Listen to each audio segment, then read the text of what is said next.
Mais uma vez aí, muito obrigado pela presença aí de todo mundo. Bom, o objetivo dessa apresentação é repassar com vocês, compartilhar um pouco os insights que eu tive com esses papos todos aí com CIOs, com executivos responsáveis pela transformação digital, ver o que deu certo, o que não deu certo, os desafios que eles enfrentaram. Basicamente foi em cima de 5 perguntas-chave que eu fiz, né? E o que eu espero é que vocês saiam daqui, né, com algumas lições, né? Ou seja, quais são os principais drivers, né, que levam as empresas a começar uma transformação digital, como é que as empresas no Brasil têm se organizado para isso, os resultados que elas obtiveram, os desafios que elas enfrentaram e ainda, com certeza, estão enfrentando no caminho, e as lições que elas aprenderam. E, por último, eu vou compartilhar um pouco também da metodologia de transformação digital, da cena digital, né, da minha academia, onde a gente vai poder ver em mais detalhe, dentro de um workshop específico, como que todas essas lições e desafios e formas de organização, elas se encaixam dentro de um framework. Então, na realidade, são cases de sucesso que vão estar preenchendo cada uma das etapas dessa metodologia. E, por último, eu vou deixar em aberto para a gente poder também trocar ideias, ouvir um pouco de vocês sobre isso, tá? Então, isso é que eu espero que vocês possam levar daqui. Para quem não me conhece, meu nome é Sérgio Hartenberg, eu sou fundador aqui da Cena Digital, e a Cena Digital é uma empresa que busca capacitar as outras empresas e as pessoas para a nova economia, né? E com isso eu criei uma série de produtos digitais. Um deles foi o meu livro aqui, Transformação Digital do Conceito à Ação, um livro de 140 páginas que reúne mais de 40 artigos que eu escrevi nesses últimos 3 anos. Fiz um webinar também que está à disposição de introdução à transformação digital, é um papo de 1 hora, uma apresentação de 1 hora. Fiz também uma academia, né, de transformação digital algumas semanas atrás, com o Elson aí que está presente, né, também, onde a gente olhou com mais detalhes o framework de implementação de uma transformação digital, né, desde a parte estratégica até os issues mais detalhados. E tem o canal no YouTube, né, da Cena Digital, onde eu posto toda semana vídeos aí, seja da parte teórica, seja falando sobre empresas ou com entrevistas com executivos responsáveis pela transformação digital. E tem uma nova série que eu vou estar apresentando para vocês agora, que vai ser só sobre startups. Aguardem, porque vai ser muito legal. Vai ser cada startup que vocês não imaginam. E dentro do site, do canal, eu tenho uma playlist, ou seja, que é a série de entrevistas que eu fiz com esses CIOs e que vocês podem acessar lá depois. São aproximadamente 3, 4 mil horas aí de entrevista, né? E foi a partir disso que eu resolvi fazer esse resumo para que a gente possa olhar um pouco mais em detalhe o que esse pessoal passou, quais são as principais lições que eles podem dar para a gente, né? O que eu acabei fazendo no final foi entrevistar CIOs que estão na região sudeste, né? Então, você tem Rio, São Paulo, algumas pessoas de Minas, uma pessoa de Pernambuco, uma do Rio Grande do Sul, mas basicamente é o pessoal do eixo Rio-São Paulo, onde você tem uma concentração maior. E São Paulo, que eu quero dizer o estado, né? Não a cidade, simplesmente. E dessas 80 entrevistas, 60 já estão publicadas, 20 ainda estão na esteira, porque eu estou colocando uma por semana e tem todo um processo também de obter aprovação.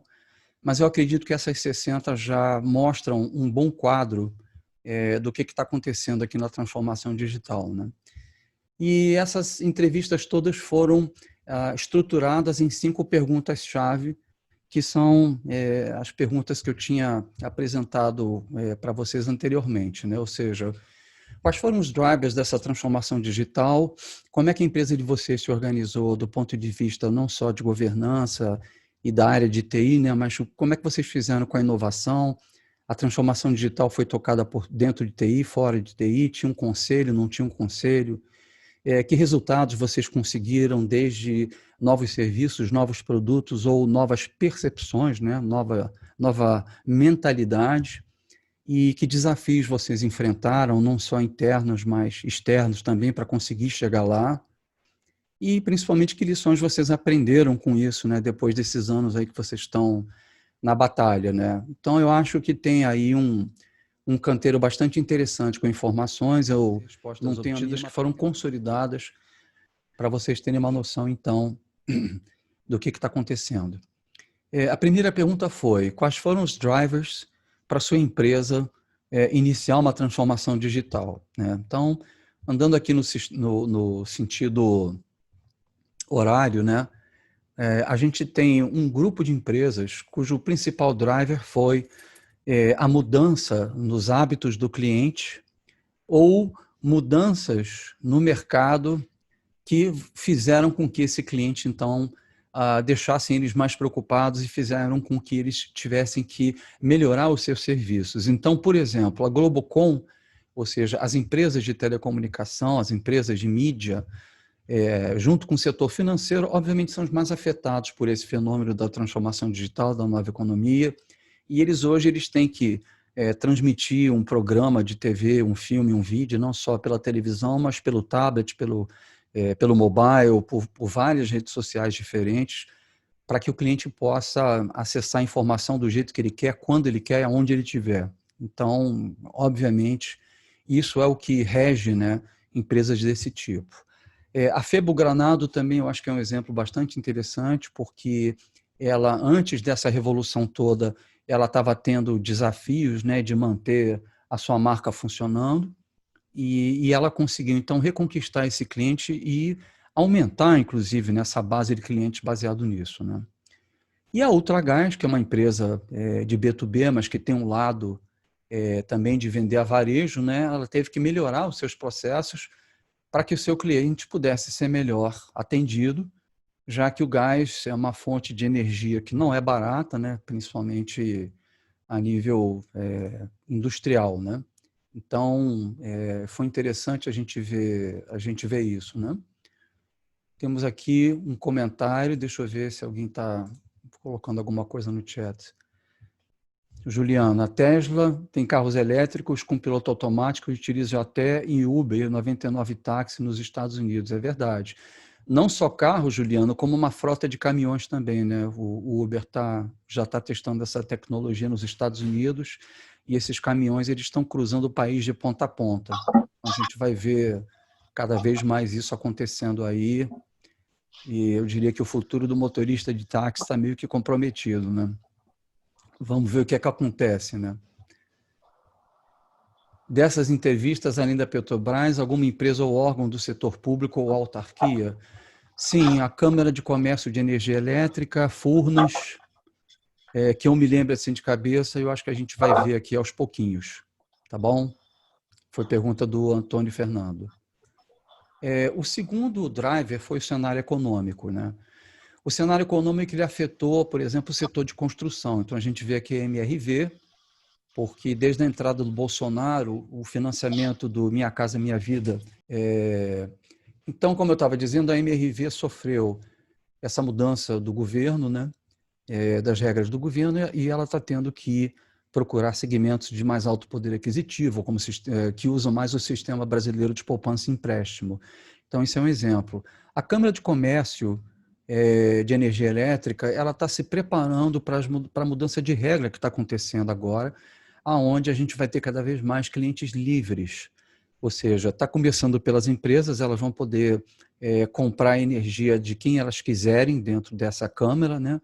Mas as pessoas daqui a pouco também vão estar podendo comprar energia de forma livre. A gente não vai ser mais dependente de um provedor. Tá? Isso está ocorrendo já. Uma terceira empresa que eu achei bastante interessante foi a B3, a nossa bolsa, né?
Então, o resumo dos drivers, ele foi basicamente em cima dessas 5 principais molas, né, de mudança.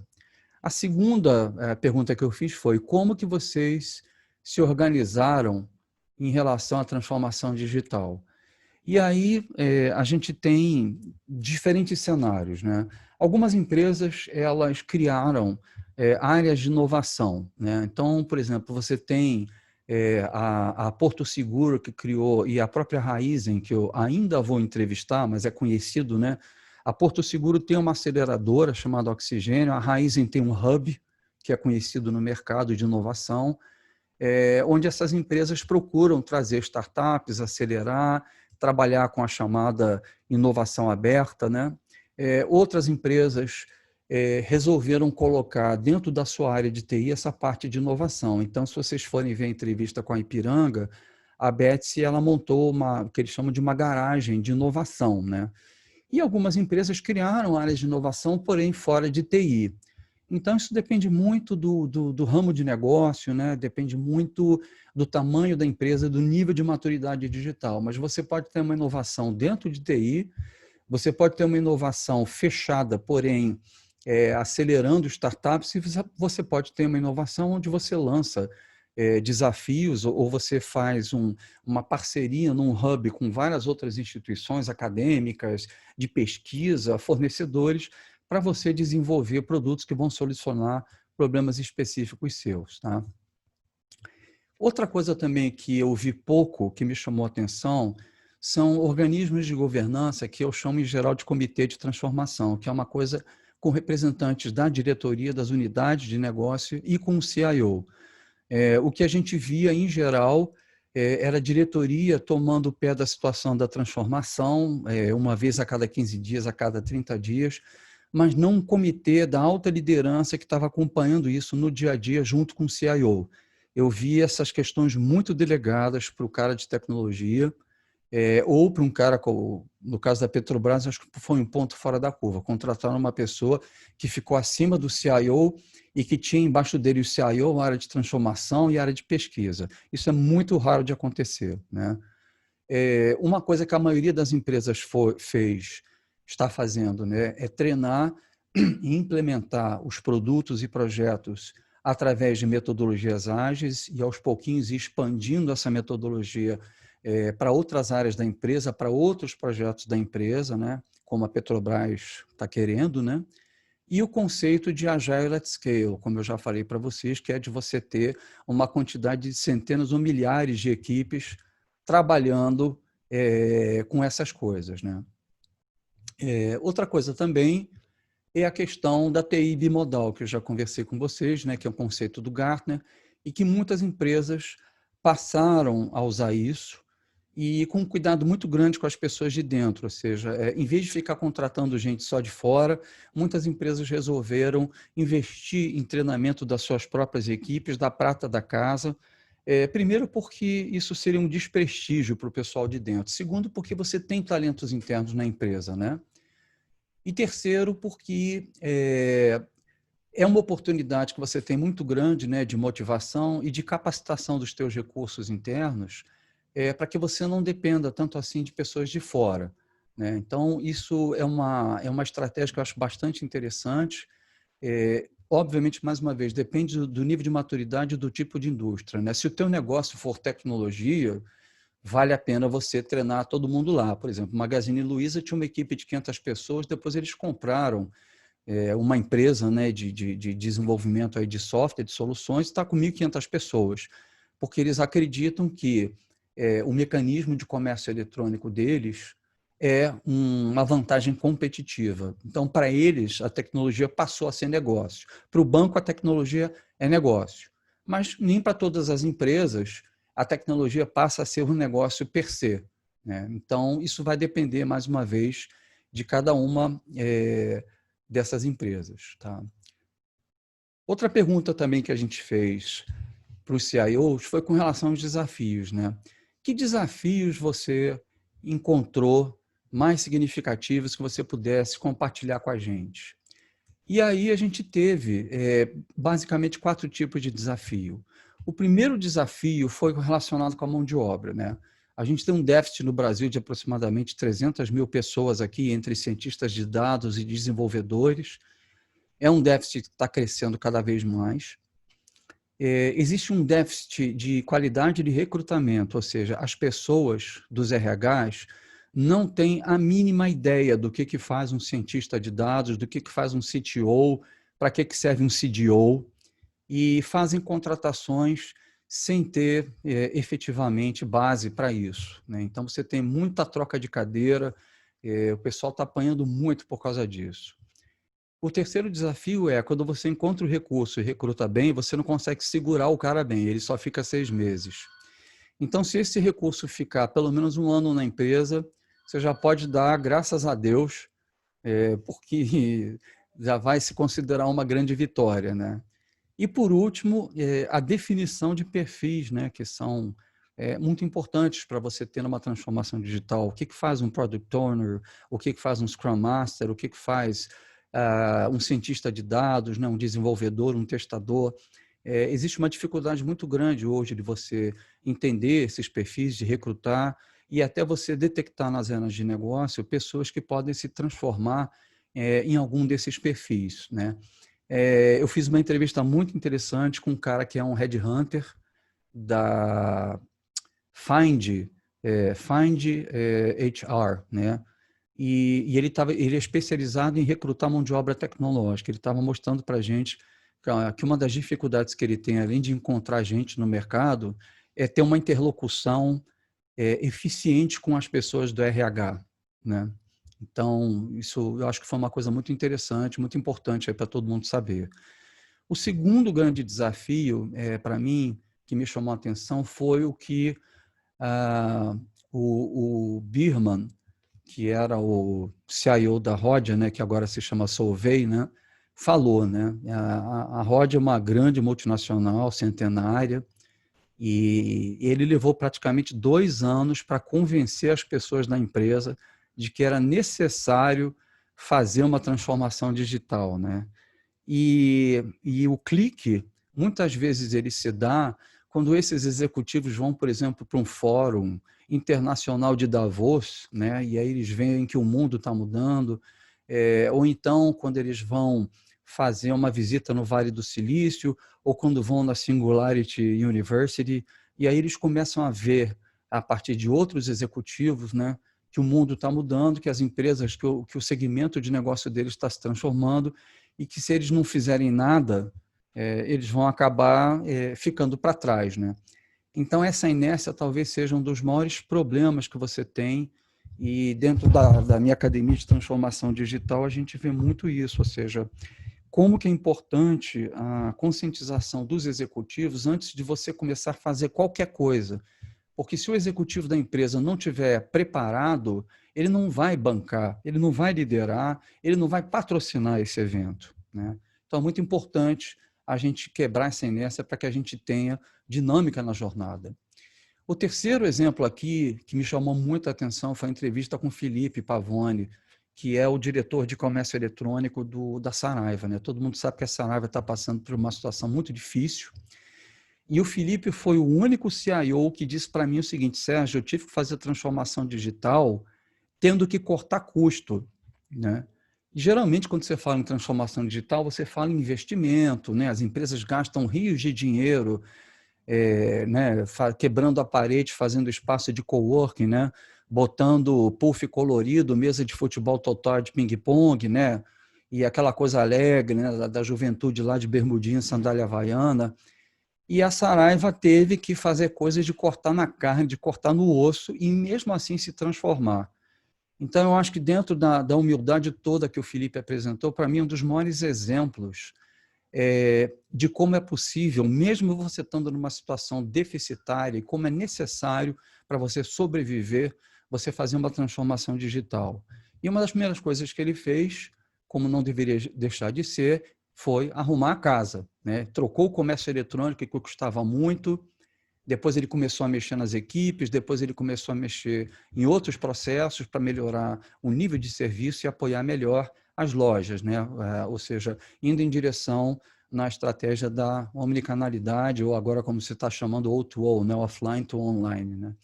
Então, eu acho que foi uma entrevista curta, mas, para mim, muito significativa de como se pode fazer ou como se deve fazer a transformação digital, não interessa qual é a situação financeira que a sua empresa se encontra, né? Outra coisa também foi a questão cultural, né? Todo mundo, é engraçado, porque todas as empresas começavam a entrevista dizendo que o digital e a inovação já fazia parte do DNA da empresa.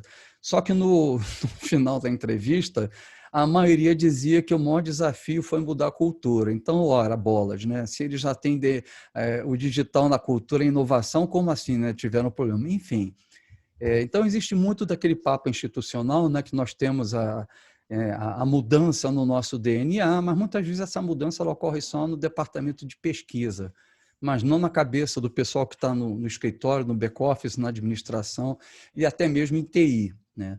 Então, você tem dois problemas culturais aí, né? O primeiro é com o povo maduro, aquele povo que está na empresa, que faz a mesma coisa há 40 anos, 30 anos, e você convenceu o cara de que agora você vai ter que chegar para o teu cliente com um celular, que não vai ser mais um notebook, e esse celularzinho vai ter que usar um QR Code lá para baixar tudo lá para o cliente ver, para conversar com o cliente, né?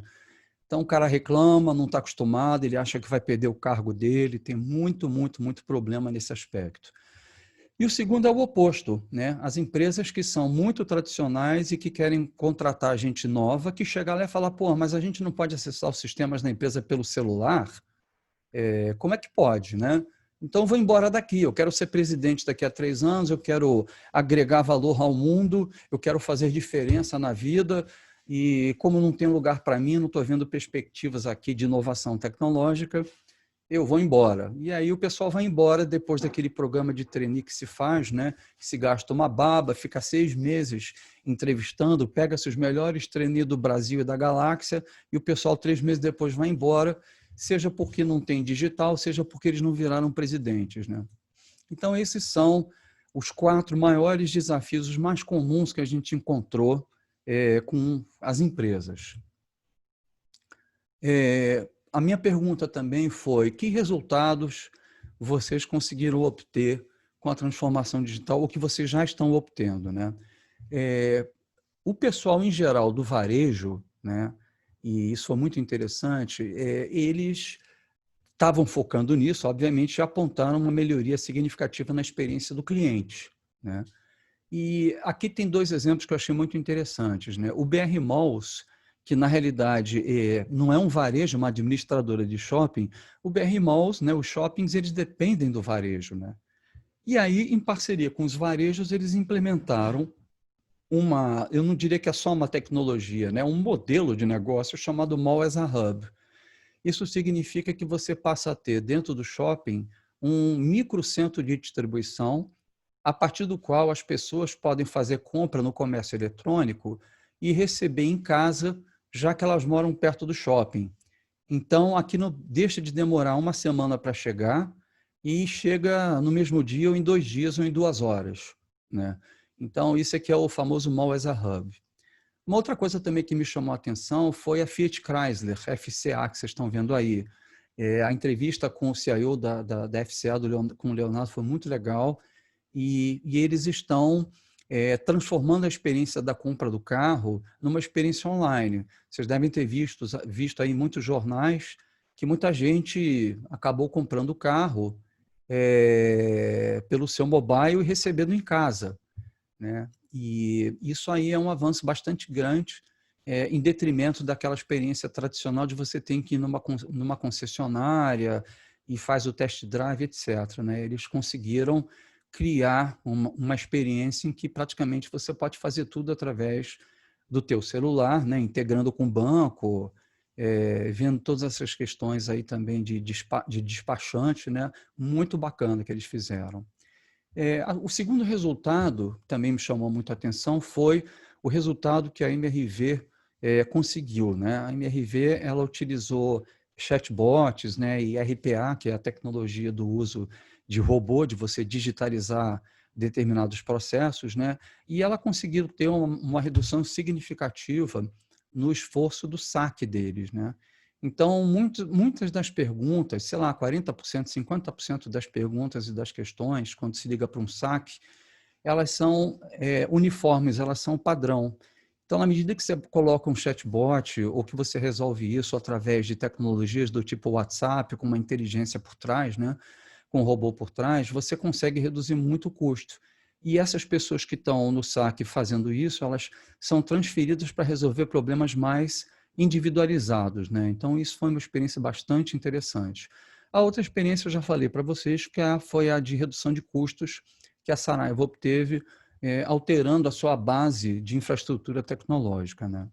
Uma outra coisa também muito bacana que vocês vão ver na entrevista com a Sul América foi como que a Sul América utilizou a tecnologia de CRM, que é uma tecnologia de relacionamento com clientes, para poder fazer um atendimento totalmente integrado, de maneira tal que quando o cliente liga para a Sul América, você tem todo o histórico de apólices desse cliente, você tem o rating de risco desse cliente, todos os contatos que você teve com ele e, inclusive, proposição de oferta de novos produtos, né? Então, eles passaram isso para mais de 5 mil atendentes, né, que estão usando aí, no caso, o Salesforce, e outras tecnologias também, mas, no caso, essa possibilidade de você deixar o atendente com mais poder de barganha e com mais capacidade de venda é um dos maiores sintomas de uma transformação digital de sucesso, é você levar o poder para a ponta, tá?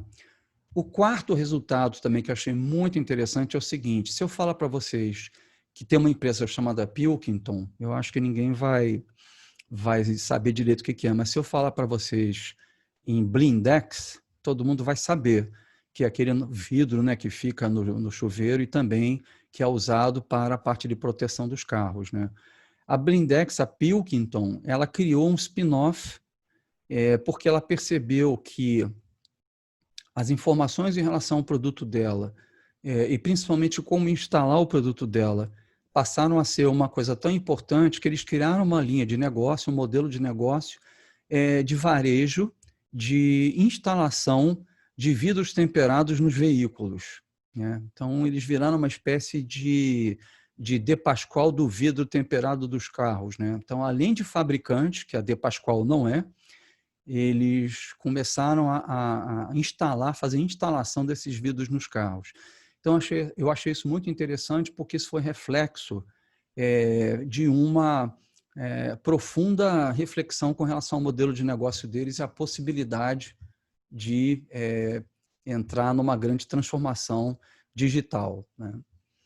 Outro resultado também que eu achei bacana, que eu já compartilhei com vocês, é o uso, né, dessa modelagem financeira com os chamados Digital Twins, né, da Petrobras, e o último foi da questão da eficiência comercial com a Tupperware e com outras empresas que aparelharam suas equipes de venda para terem um resultado melhor. Isso é uma estratégia de transformação digital que se chama excelência operacional, né? E essa excelência ela pode ser tanto operacional no aspecto de indústria, quanto também no aspecto comercial, né?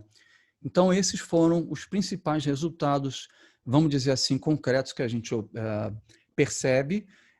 Outras empresas reportaram também uma mudança na mentalidade das pessoas e a criação de projetos, né, de inovação muito grande, de uma participação dos funcionários muito grande, né, de uma cultura digital. A gente pode considerar isso também como um resultado, mas como isso não tem assim, uma métrica, fica difícil para mim reportar isso aqui, porque é aquela história, nós temos a inovação no nosso DNA, né? Então, eu não quero trazer isso para vocês, porque eu não teria como comprovar. E os outros resultados são efetivamente comprováveis, tá? Que lições esses CIOs aprenderam no decorrer das suas jornadas de transformação digital?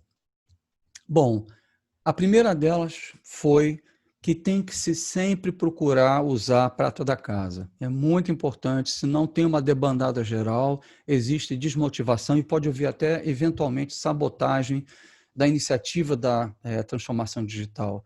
Tem que haver um plano, junto com um plano estratégico, com um plano tecnológico, tem que ter um plano organizacional, um plano de mudança cultural da empresa, onde esteja contemplado o engajamento, a capacitação dessas pessoas, para que elas se sintam fazendo parte da transformação digital. E, de fato, são, porque você precisa conhecer o processo de negócio, você precisa conhecer o teu cliente, e ninguém melhor do que a pessoa que está lá dentro para fazer isso. Nenhum consultor externo vai trazer isso para você, é a prata da casa que vai fazer. E isso se aplica, sobretudo, à TI. Tá? A segunda lição é a questão da necessidade de se ter um mindset. Muitas empresas começaram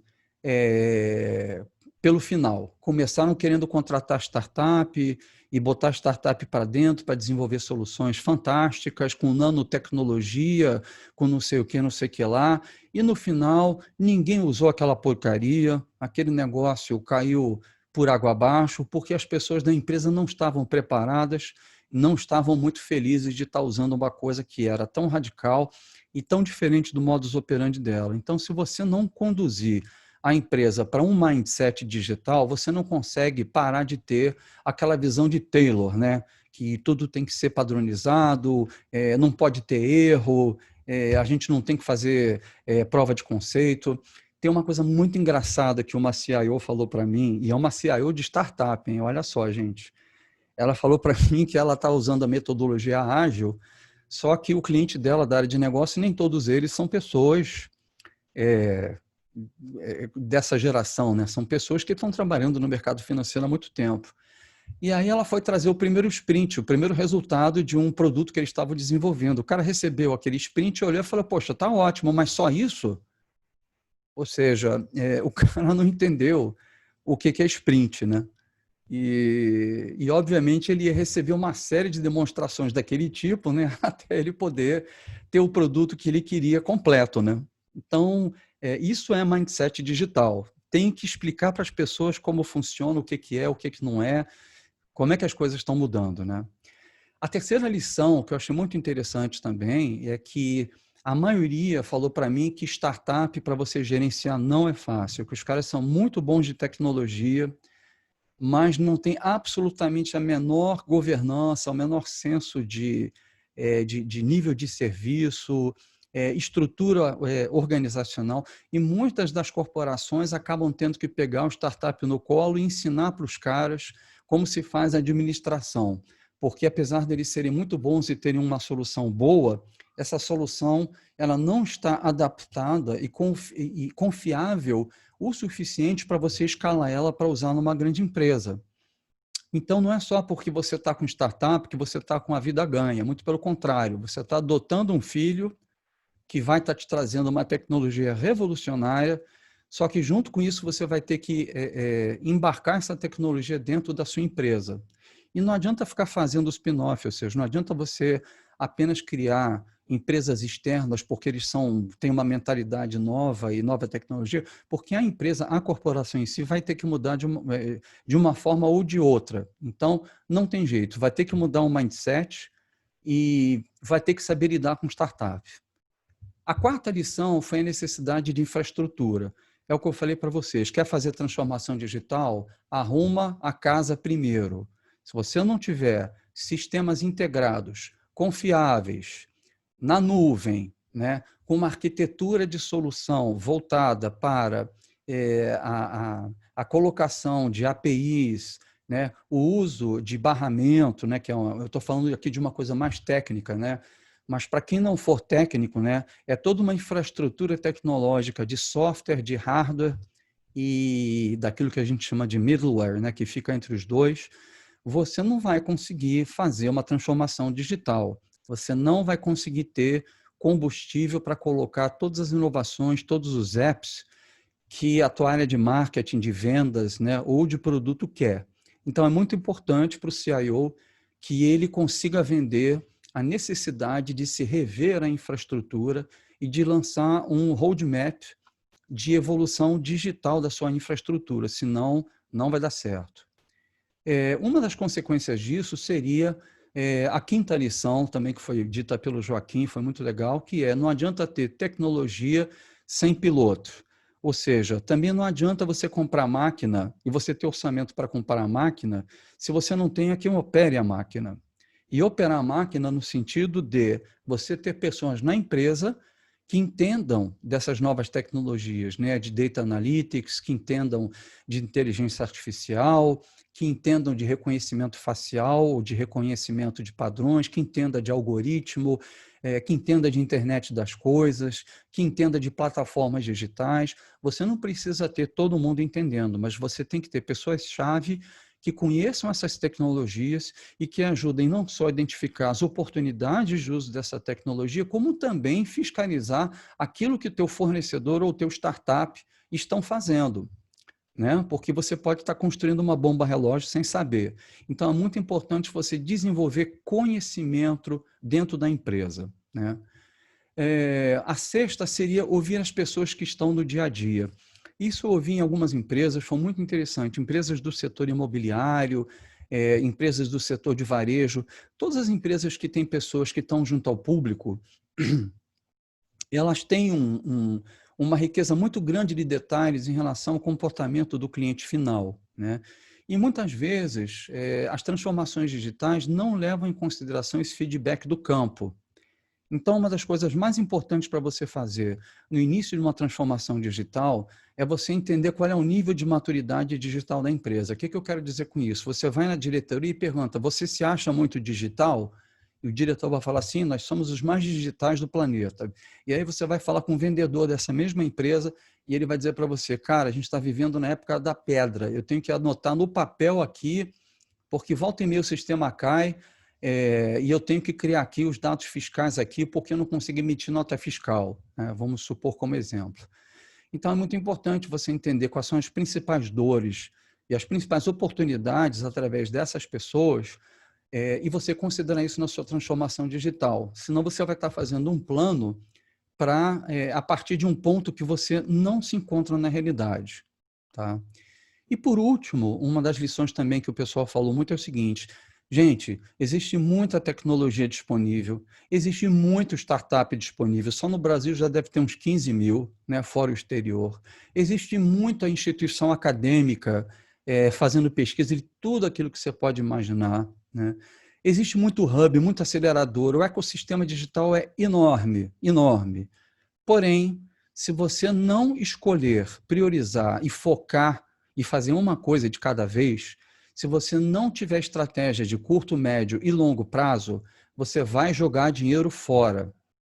Porque todas essas questões tecnológicas, elas têm que avançar par e passo com a questão do mindset, com a questão do treinamento, com a questão do recrutamento e da motivação das pessoas, e com a questão da reestruturação da infraestrutura, da arquitetura tecnológica da empresa. Então, tudo isso está caminhando em paralelo, né? Você não precisa parar a empresa toda durante 3 anos para mudar os sistemas, tá? Você pode fazer isso em paralelo, mas você tem que ter uma noção muito clara de quais são os processos estruturantes que tem que vir primeiro e o que pode vir depois. Então, as empresas de sucesso, elas estão fazendo isso, essencialmente. E, por último, né, todas essas informações que eu estou falando para vocês, em mais detalhes, elas vão estar sendo apresentadas e trabalhadas num webinar específico, né, sobre como implementar a transformação digital, usando os cases do Brasil como sucesso. Então, existe um framework de transformação digital. A partir desse framework da transformação, que você tem uma visão completa de como funciona a transformação digital, a gente vai passar por questões como desenvolver uma visão digital, depois a gente vai escolher uma dentre as 3 macroestratégias digitais que uma empresa pode ter para a sua transformação. Depois a gente vai discutir, dentro do modelo de negócio da empresa, qual pode ser o epicentro mais provável de uma transformação digital. Então, por exemplo, se a gente pegar uma empresa aqui, a Febo Granado, né? O epicentro da transformação digital deles foi a marca. A marca deles é um ativo, foi o ativo sobre o qual eles resolveram trabalhar, né? Porque é uma marca centenária que é conhecida por todo mundo, né? O epicentro de transformação digital, por exemplo, de uma Petrobras, ele está muito dentro dos processos, dentro dos ativos que eles têm, que são coisas extremamente pesadas e caríssimas. O epicentro da transformação digital de uma construtora, por exemplo, vai estar no relacionamento que você tem com o seu cliente. Quanto mais você melhorar esse relacionamento, mais você cativa e mais você acompanha esse cara para o resto da vida, podendo vender. Então, cada componente do modelo de negócio, que não vou poder explicar aqui o que é, mas vocês vão ver no webinar, ele tem que ser examinado, né? Uma outra coisa que a gente vai ver no webinar também são os modelos de negócios digitais que são possíveis hoje em dia. Então, hoje você tem modelos de negócio em que você compra as coisas por assinatura. Você não precisa mais, por exemplo, ir no supermercado para comprar comida de cachorro, ossinho e ração e granulado para gato, né? Você entra, compra direto do fornecedor, entra no site deles, você passa a receber uma assinatura mensal com o ossinho, com o cobertorzinho e a almofadinha para o seu cachorro, né? E isso serve não só para comida de cachorro, mas para roupa, para aparelho de gilete, uma série de coisas. Então, tem vários modelos digitais de negócio que estão sendo viabilizados somente com o crescimento da internet, né, a partir de 2010. Vamos falar sobre metodologias ágeis, né, sobre empresa ágil e Agile at Scale. Vamos falar sobre a importância da cultura, né? E a gente vai falar sobre a importância e também como exercer uma liderança digital. Então, esse webinar ele vai estar abordando em detalhe todos esses aspectos que eu estou passando aqui com vocês de forma mais abrangente para que vocês tenham uma visão sobre o que vai ser visto. E eu acredito que com isso seja possível sair com uma noção não só teórica, mas também prática, né, através dessas 80 empresas que a gente entrevistou em relação aos fatores principais de sucesso para uma transformação digital. E agora eu gostaria de ouvir um pouquinho de vocês aqui nas suas perguntas, né? Obrigado pela resposta. Só mais uma perguntinha. Essas empresas que se saíram bem até agora, e você enfatizou a questão de usar a prata da casa, mas elas tiveram algum apoio, alguém de fora, de consultor, como facilitando o processo? Que Sempre você pôde tem, perceber? sempre tem. Você tem Uhum. empresas que são especializadas em cultura ágil, tem empresas especializadas em metodologias ágeis, né? Se você quer Kanban, tem uma, você quer, sei lá, Scrum, tem outra, né? O mercado ele já está bastante rico, né, nesse tipo de coisa. O que eu acho que está faltando no mercado, e recentemente até eu fiz um curso agora, que era o de Professional Agile Leader, né? Ou seja, você dentro da metodologia Agile, você tem até o Scrum Master, né? Mas você tem um buraco entre o Scrum Master, que está dentro de um time, dentro né, de uma equipe, e o presidente da empresa, os diretores, né? E como é que você vai transformar esses diretores e presidentes em ágeis? Não é fazendo certificação na Scrum.org, né, meu amigo? Não vai ser, né? Tu não vai fazer um presidente fazer uma coisa dessa. Mas esse cara precisa conhecer os conceitos, ele precisa fazer reuniões curtas, o cara precisa entender essas coisas. E algumas empresas no mundo já estão fazendo isso, entendeu? Como a Bosch, né, e outras. Eu acho que no Brasil a gente tem esse buraco ainda que tem que ser ocupado, porque senão a questão da estratégia de transformação digital ela não consegue ser estendida até lá embaixo. Você não consegue fazer o top-down direito, né? Você vai parar no meio, você vai ter um bottom-up muito forte, né, que são os startups, o pessoal de TI, e você vai continuar tendo o board da empresa lá em cima absolutamente não entendendo patavina do que está acontecendo. Então, você precisa baixar esse gap. Legal. Obrigado, Sérgio. Tem uma pergunta do Sérgio, que o Sérgio fez, o Sérgio Sanches, né, que eu gostaria de complementar a resposta, Sérgio. Você está perguntando, em sua opinião, qual dessas empresas que você citou criou o melhor novo modelo de negócio através de transformação digital, considerando a geração de novas fontes de receita para a empresa? Eu acho que a Pilkington tem um exemplo interessante. Eu acho que a MRV tem um exemplo interessante quando ela cria uma empresa que é focada em construir para o aluguel e não construir para a venda. Eu acho que o modelo de negócio do Mall as a Hub é bastante interessante também, inovador, porque é um modelo de negócio que não é só digital, mas é operacional, né?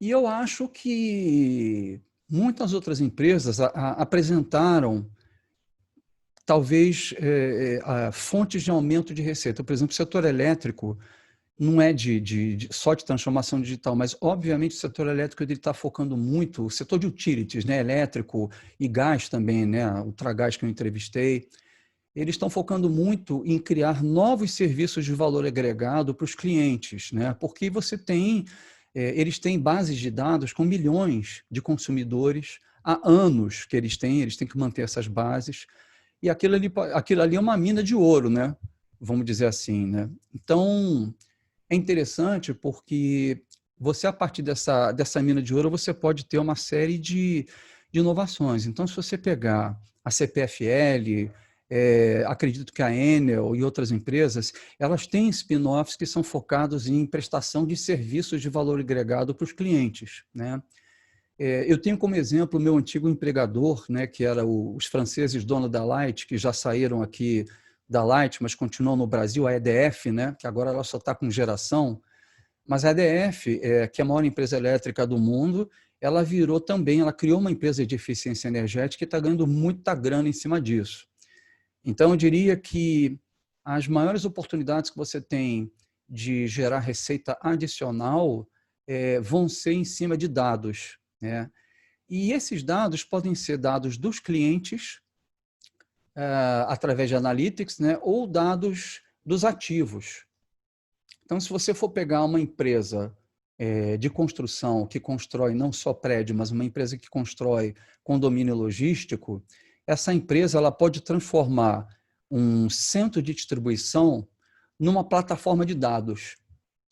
E essa plataforma de dados ela pode estar mandando informação em tempo real sobre tudo que está acontecendo naquele centro de distribuição e ajudar de uma forma assim, fantástica quem está usando aquele centro de distribuição, né?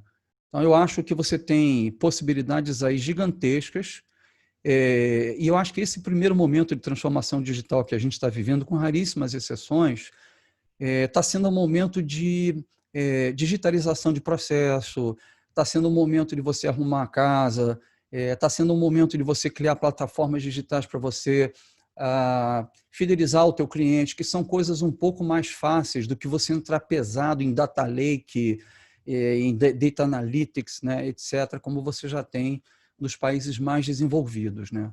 Mas eu acho que você já tem algumas empresas no Brasil que estão fazendo isso, com certeza, e investindo pesado nisso, né? Eu vejo muito varejo, setor financeiro, e com certeza acho que a Petrobras, lá com o Nicolas à frente, deve estar arrebentando também nesse aspecto, né? A maioria das empresas ainda vive uma economia tayloriana, né, que é uma economia que está muito baseada em ganhos de escala, eficiência, padronização, aversão a erro, né, aquelas estatísticas todas, e o mindset agora é diferente. O mindset agora é o seguinte: a realidade na nova economia é que o futuro é muito incerto, o planejamento ele é sobre hipóteses muito nebulosas. Então, hoje, você tem que fazer sprints até de planejamento, porque a realidade toda pode mudar, né? Muito obrigado a todo mundo aí, mais uma vez, e espero ver vocês aí numa próxima live, ou no nosso workshop aí do framework, da metodologia de transformação digital. Obrigado aí para todo mundo mais uma vez.